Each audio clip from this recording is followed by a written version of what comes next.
Hello, welcome to Homesteading Northwest Florida. It is Friday, September 20th, 2024, and it is 4:15 p.m. about, and the temperature is 88 degrees.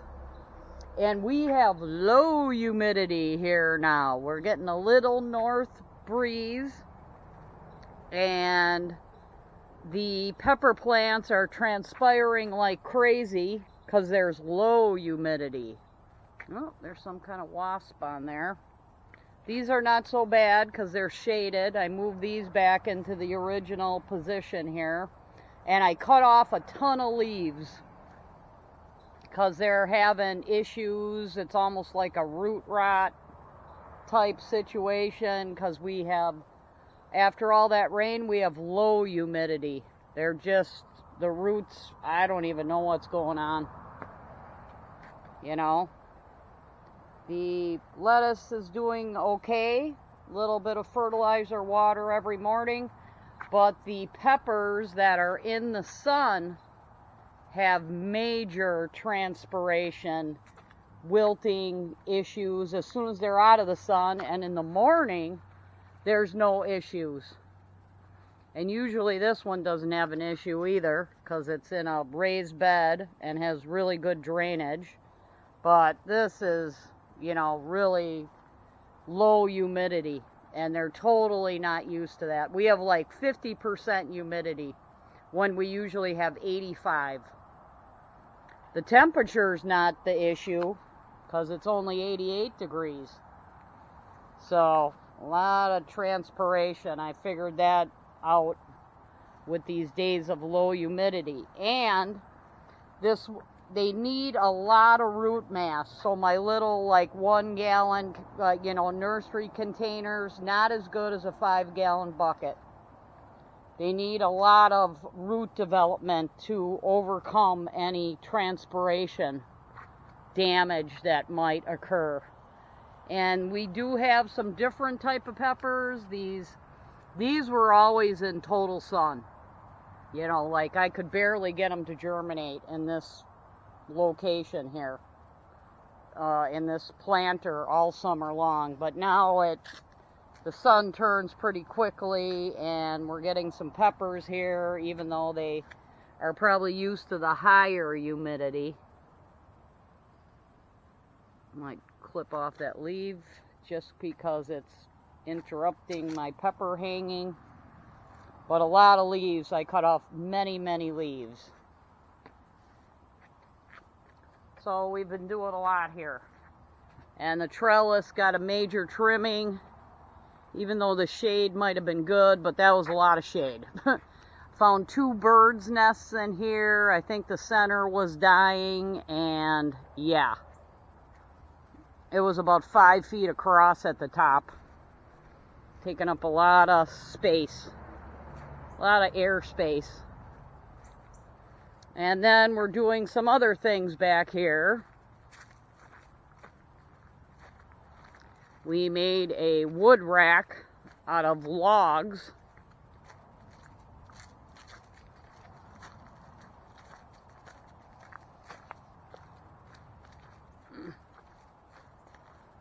Pretty decrepit, so pardon the camera shaking and slow walking. But I am cleaning up my tornado tree, oak tree top mess. And I didn't want this good wood to be on the ground.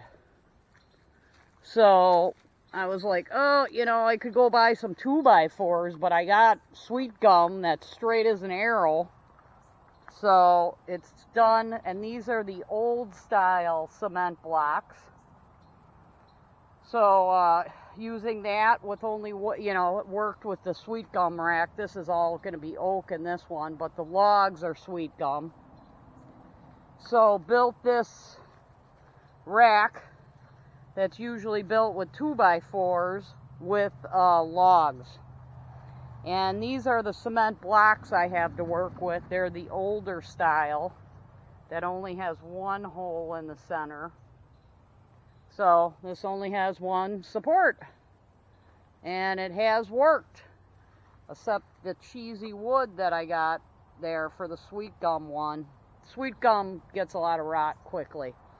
And we're clearing out this whole tornado tree mess here.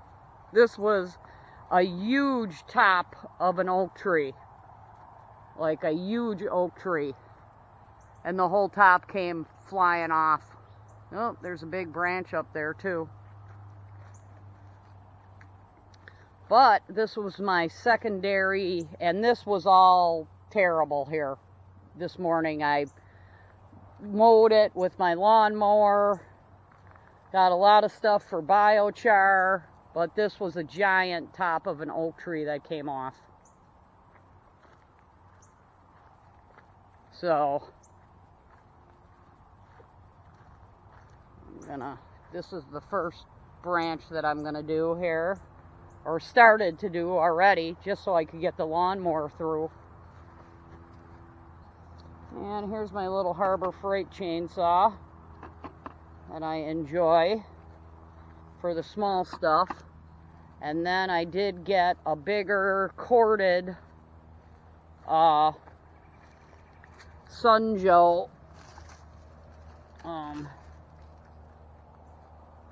electric chainsaw. So we're gonna cut this log up and get it out of here.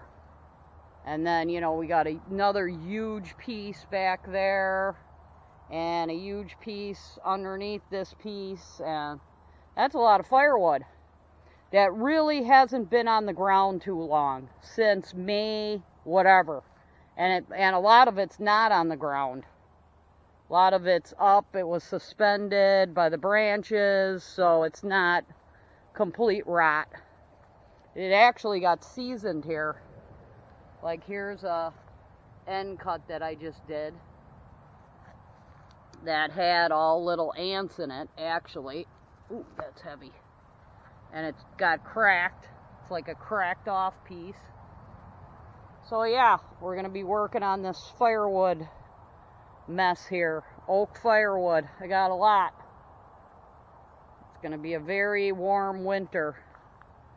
And there's the compost piles. Like I used to have 2 entrances to the compost piles.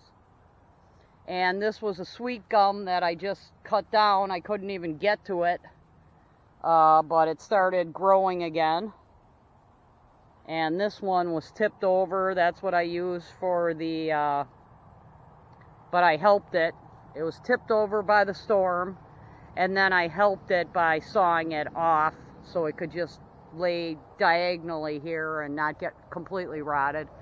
Here's another one that's really arched over, and I had it all cleared up until, you know, the top area.